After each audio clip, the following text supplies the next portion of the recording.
बोलो भारत माता की।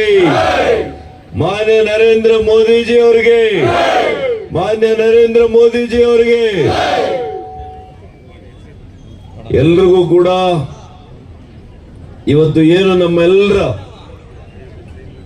ಆದರಣೀಯ ಪ್ರಧಾನಮಂತ್ರಿಗಳು ಶ್ರೀ ನರೇಂದ್ರ ಮೋದಿ ಜಿ ಅವರ 75 ವರ್ಷಗಳ ಹುಟ್ಟುಹಬ್ಬವನ್ನು ಆಚರಣೆ ಮಾಡಲಿಕ್ಕೆ ನಾವೆಲ್ಲ ಕೂಡ ಬಂದಿದ್ದೇವೆ. 75 ವರ್ಷಗಳು ಹುಟ್ಟುಹಬ್ಬ ಅಂತಂದ್ರೆ 75 ವರ್ಷಗಳ ಲೆಕ್ಕ ಅಲ್ಲ ಅದು. 75 ವರ್ಷಗಳ ಒಂದು ಸೇವೆ. ಮೋದಿ ಅವರ 75 ವರ್ಷಗಳ ಕತೆ, ಸೇವೆಯ ಕತೆ, ತ್ಯಾಗದ ಗಾಥೆ,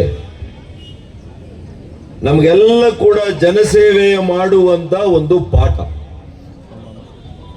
ಇದು ಮೋದಿ ಅವರ ಒಂದು ಚರಿತ್ರೆ. ಅವರ ಇಡೀ ಬದುಕನ್ನೇ ಈ ದೇಶಕ್ಕೆ ಸಮರ್ಪಣೆ ಮಾಡಿದ್ದಾರೆ. ಈ ದೇಶದ ಅಭ್ಯುದಯಕ್ಕೆ ಅವರನ್ನು ಅವರು ಸಮರ್ಪಣೆ ಮಾಡ್ಕೊಂಡಿದ್ದಾರೆ.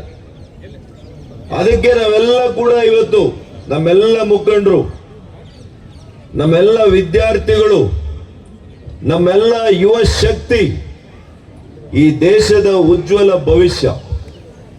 ಅದಕ್ಕೆ ಅವ್ರು ಹೇಳ್ತಾರೆ, hit India, fit India. Fit India is hit India. ನಾವಿವತ್ತೆಲ್ಲ ಕೂಡ ನಿಮ್ಮೆಲ್ಲರ ಒಂದು ಕೃಷಿಯಿಂದ ಫಿಟ್ ಇಂಡಿಯಾ, ಹಿಟ್ ಇಂಡಿಯಾ ಹೇಗೋ ಅದನ್ನ ನಾವು ಗ್ರೇಟ್ ಇಂಡಿಯಾ ಮಾಡಬೇಕು. ಮಾಡೋಣ ಎಲ್ಲರೂ. ಹಾಗಾಗಿ ಬಂಧುಗಳೇ, ಇವತ್ತು ಆರೋಗ್ಯದಿಂದ ಇರ್ತಕ್ಕಂಥ ಸಮಾಜವನ್ನ, ದೇಶವನ್ನ ನಾವು ಕಟ್ಟಬೇಕಾಗ್ತದೆ. ಈ ದೇಶ ಒಳ್ಳೆಯ ಆರೋಗ್ಯದಿಂದ ಇರಬೇಕು. ನಾವೆಲ್ಲ ಕೂಡ ಸಂತೋಷದ ದೇಶ ಆಗಬೇಕು, ಅಭಿವೃದ್ಧಿಯ ದೇಶ ಆಗಬೇಕು. ಹೆಲ್ದಿ ಇಂಡಿಯಾ, ಪ್ರಾಸ್ಪರಸ್ ಇಂಡಿಯಾ, ಇದು ನಮ್ಮೆಲ್ಲರ ಕೈಯಲ್ಲಿದೆ. ಹಾಗಾಗಿ ನೀವೆಲ್ಲ ಕೂಡ ಈ ಮ್ಯಾರಥಾನ್ ಪ್ರತಿ ಹೆಜ್ಜೆ ನಾವು ಏನಿಡ್ತೇವೆ, ಒಂದೊಂದು ಹೆಜ್ಜೆ ಕೂಡ ನಮ್ಮೆಲ್ಲರ ಸಂಕಲ್ಪ. ಹೆಜ್ಜೆ ಇಡುವಾಗ ನಮ್ಮ ಪ್ರತಿ ಉಸಿರು ಕೂಡ ವಿಜಯ ಗಾಥೆ ಆಗಬೇಕು. ಹಾಗಾಗಿ ಬಂಧುಗಳೇ, ಇವತ್ತು ಮಾನ್ಯ ನರೇಂದ್ರ ಮೋದಿ ಅವರು ಈ ದೇಶವನ್ನ ಅತ್ಯಂತ ಶಕ್ತಿಯುತ ರಾಷ್ಟ್ರವನ್ನಾಗಿ ಪ್ರಪಂಚದಲ್ಲಿ ಮಾಡಕ್ಕೆ ಹೊರಟಿದ್ದಾರೆ. ಅವರಿಗೆ ಬೆಂಬಲವಾಗಿ ನಾವು ಇವತ್ತು ಸಂಕಲ್ಪದ ಹೆಜ್ಜೆಯನ್ನ ಇಡ್ತಾ ಇದ್ದೀವಿ. ಕೇವಲ ಮ್ಯಾರಥಾನ್ ಓಟ ಅಲ್ಲ ಇದು. ಇದು ಸಾಂಕೇತಿಕವಾಗಿರ್ತಕ್ಕಂಥ ಹೆಜ್ಜೆ. ಅವರ ಸಂಕಲ್ಪಕ್ಕೆ ನಾವು ಹೆಜ್ಜೆಯನ್ನ ಇಡ್ತಾ ಇದ್ದೀವಿ.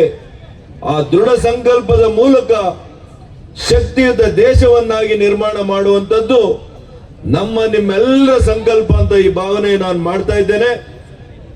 ಸಂವಿಧಾನ ಶಿಲ್ಪಿ ಡಾಕ್ಟರ್ ಅಂಬೇಡ್ಕರ್ ಅವರ ಸಂವಿಧಾನದ ಆಶಯದಂತೆ ಸಮಾನತೆ, ಸಾಮಾಜಿಕ ನ್ಯಾಯ, ಪ್ರತಿಯೊಬ್ಬರ ಹಕ್ಕುಗಳಿಗೆ ಹೆಚ್ಚಿನ ಶಕ್ತಿಯನ್ನು ಕೊಡುವಂತ ಕೆಲಸ ಮಾನ್ಯ ನರೇಂದ್ರ ಮೋದಿ ಅವರು ಮಾಡ್ತಾ ಇದ್ದಾರೆ.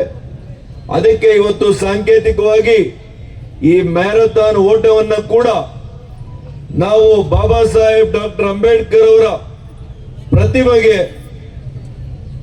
ಹೂವಿನ ಮಾಲಾರ್ಪಣೆ ಮಾಡಿ ನಾವು ಇಲ್ಲಿಂದ ಸಾಗೋಣ ಮ್ಯಾರಥಾನ್ಗೆ ಅಂತ ಹೇಳಿ ನಿಮಗೆಲ್ಲ ಕೂಡ ಹೇಳಿ, ಮತ್ತೊಮ್ಮೆ ಬಂದಿರತಕ್ಕಂಥ ಎಲ್ಲ ವಿದ್ಯಾರ್ಥಿಗಳಿಗೆ, ಯುವ ಸ್ನೇಹಿತರಿಗೆ, ನಮ್ಮೆಲ್ಲ ಆತ್ಮೀಯ ಮುಖಂಡರುಗಳಿಗೆ ನಿಮ್ಗೆಲ್ಲ ಕೂಡ ಧನ್ಯವಾದಗಳನ್ನು ಅರ್ಪಿಸ್ತೀನಿ.